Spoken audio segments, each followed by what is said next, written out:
Tuhan bersamamu.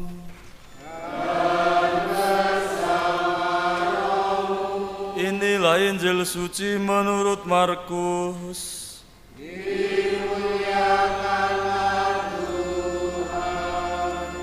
Sekali peristiwa Yesus bersabda kepada murid-muridnya, "Hati-hatilah dan berjaga-jagalah, sebab kamu tidak tahu bila mana waktunya tiba.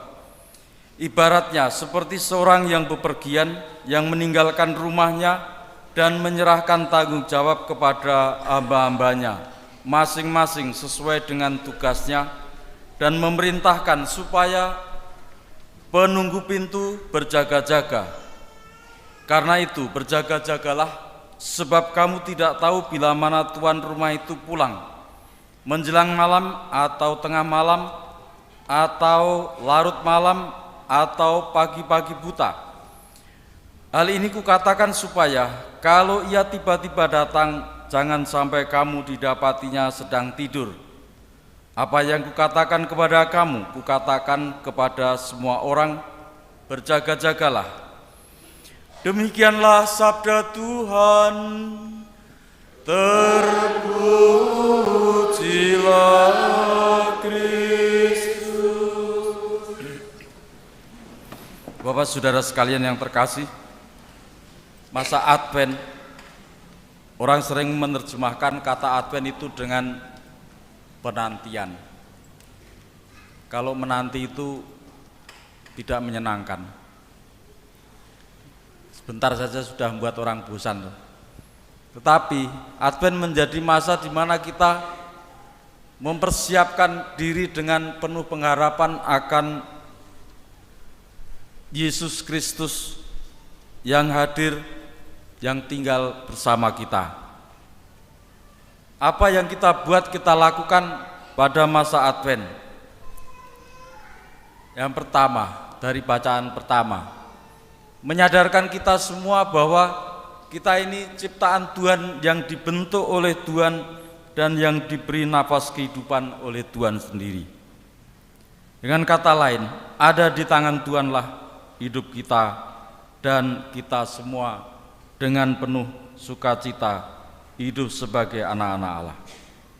Yang kedua, kita diajak sampai pada menyadari ada kesalahan, ada kekurangan, ada dosa dalam kehidupan kita. Dikatakan di sana, hidup kami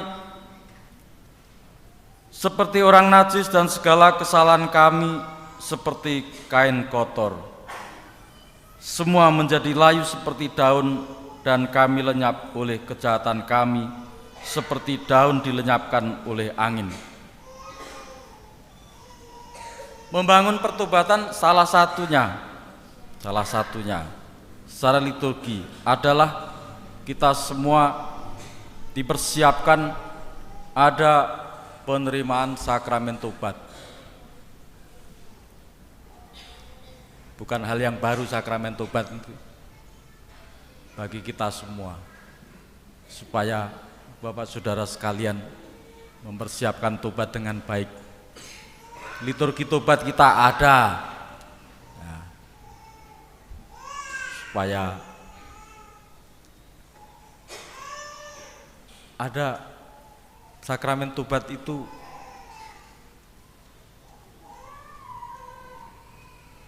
menjelang Paskah kemarin 700 sekian, katakanlah 800 seluruh paroki ya, itu saudara-saudara datang enggak ini?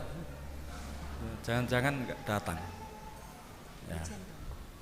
Buatlah kami para Romo itu sampai telinganya berbunyi sendiri karena dosa-dosa terus yang didengarkan ya.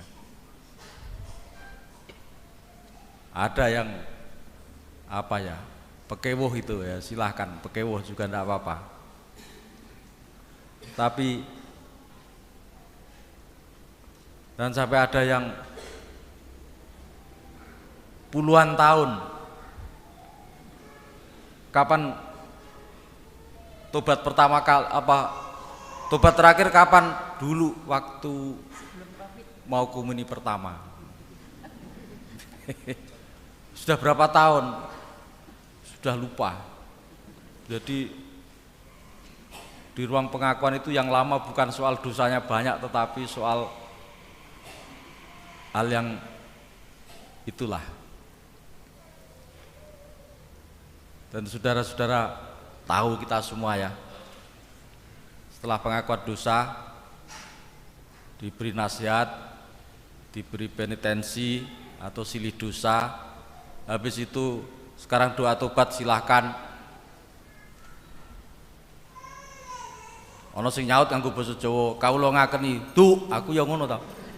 Piye to? Kita wong Katolik masa liturgi tobat pengakuan dosa ndak tahu. Jadi apa? Doa tobatnya itu loh, Allah yang Maha Rahim, puji syukur nomor 25. Nanti dihafalkan lah. Untuk kita liturgi ini ndak hafal ini. Ya. Datang itu langsung duduk atau berlutut saja. Ndak usah bilang saya mau mengaku dosa, ini jamnya mengaku dosa masuk. Ya. Romo-romo sudah tahu. Jadi silakan kalau perlu dicatat dosa-dosa yang pokok, yang penting. Jangan buat yang tidak penting.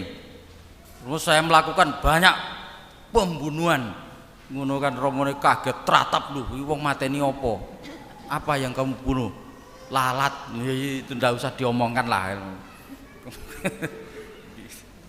Atau tidak itu loh, mengeling-eling dosa saya itu apa ya, kelihatannya kalau nggak salah dulu.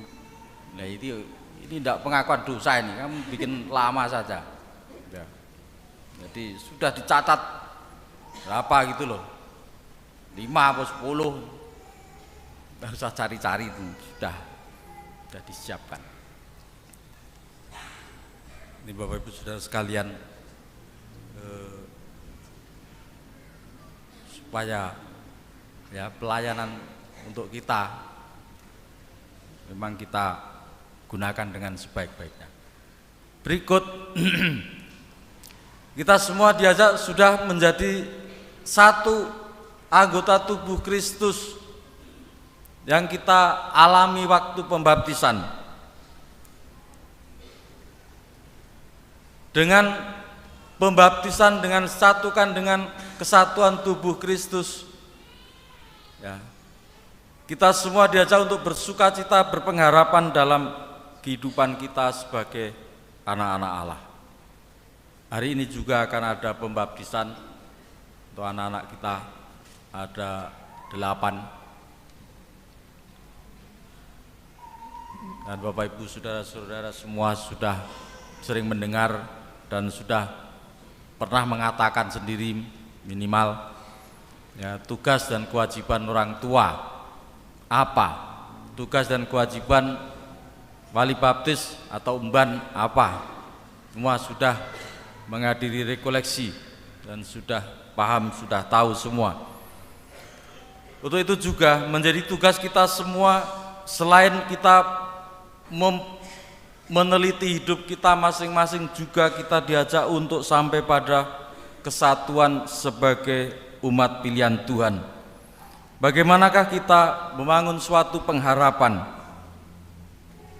dengan berbagai kegiatan dan pertemuan yang sudah disiapkan, pertemuan Advent, supaya kita semua bisa dan mampu untuk membawa damai dalam kehidupan kita, dalam keluarga, dan juga di tengah masyarakat.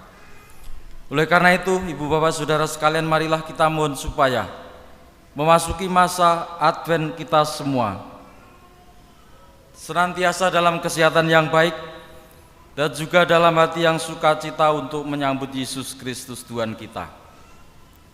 Sekarang kita memasuki liturgi pembaptisan.